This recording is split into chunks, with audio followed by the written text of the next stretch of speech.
Have you noticed that the hottest new car designs are actually just reused old ones? Renault has gone all in on this trend with their Renault Twingo 4 and 5. Can you guess which one of those two is bigger? Hint: matte ain't matting. Even Fiat with their Grande Panda and Ford with their Puma are in on this trend, just copying homework from their old selves and bloating it a bit so that it passes the BS inspection.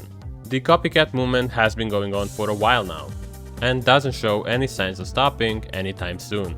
This made me wonder, have car companies ran out of ideas, or is there something else at play?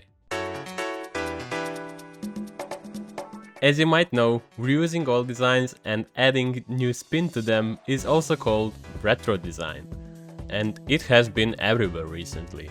Fashion, tech, even movies to some extent with their remakes, and cars are no exception. Retro has been in full swing since the early 2020s, but even as early as the 2000s, you could see some retro attempts being made. Those came with mixed results though. And ever since retro is a thing, car design has become sort of a loop.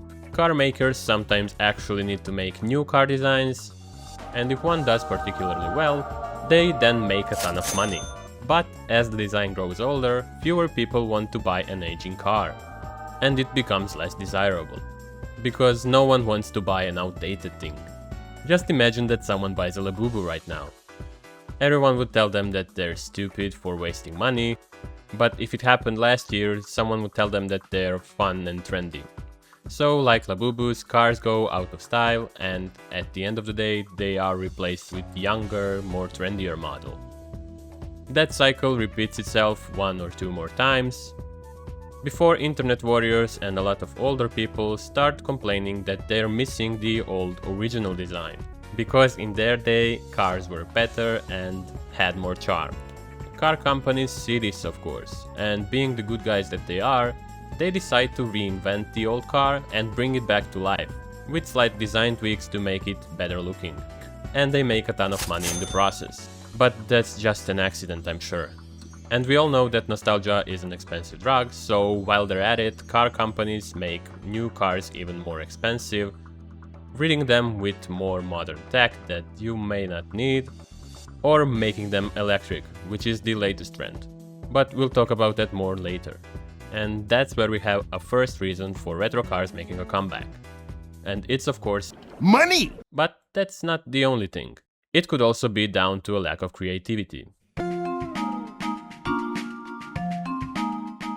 You might have noticed that there's only one more big trend in the car scene today.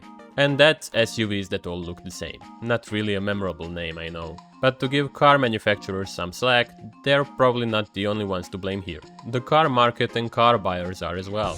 If you ask any old mom or a guy with slight self-esteem issues, they would tell you that they want a bigger car for better safety. And at least moms wouldn't be lying about that. That safety and popularity of bigger cars is making designers mostly work on SUVs, as car companies create what sells, of course. So it's safe to say that car designers don't have much to work on other than the big blobs.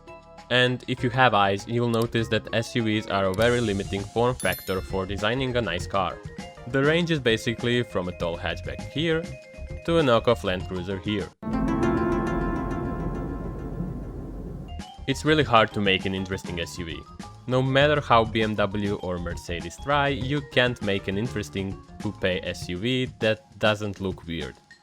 It just looks like SUV that's less practical. And don't even get me started on cabrio SUVs.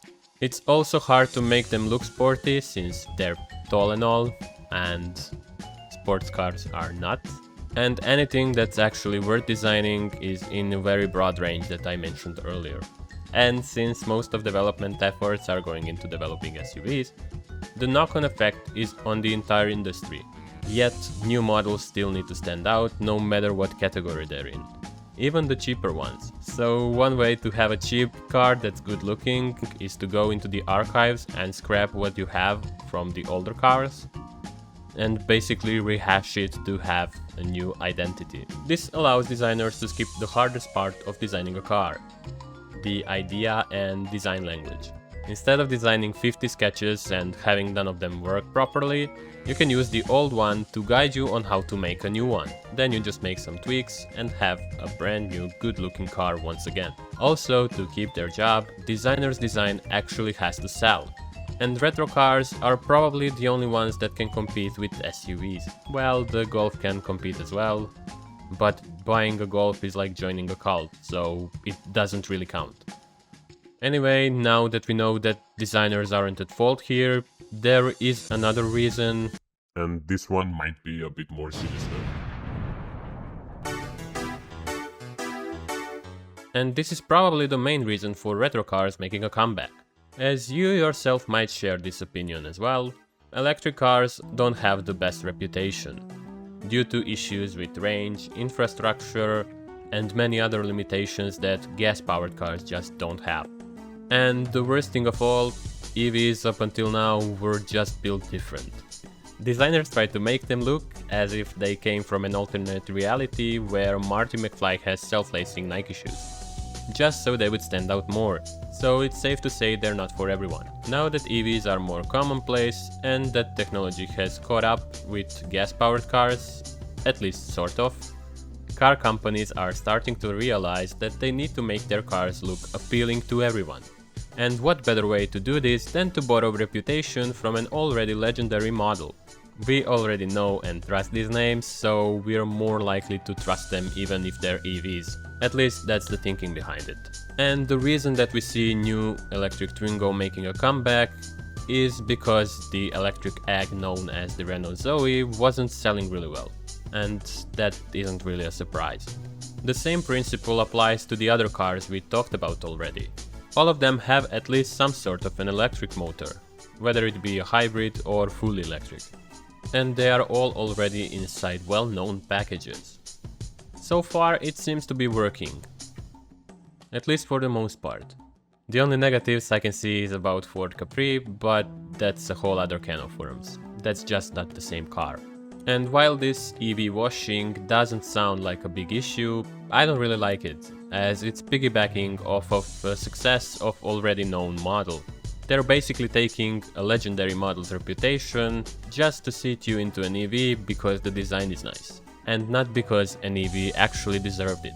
It's mixing nostalgia and reputation from a known brand and mixing it with a mixed reputation product. Kind of like FTX, who used all those celebrities to push their platform, and see how that ended.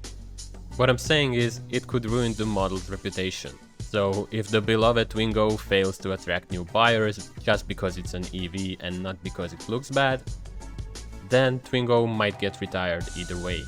And can you imagine a world where Twingo doesn't exist? I can't, and that's the world that I don't want to live in.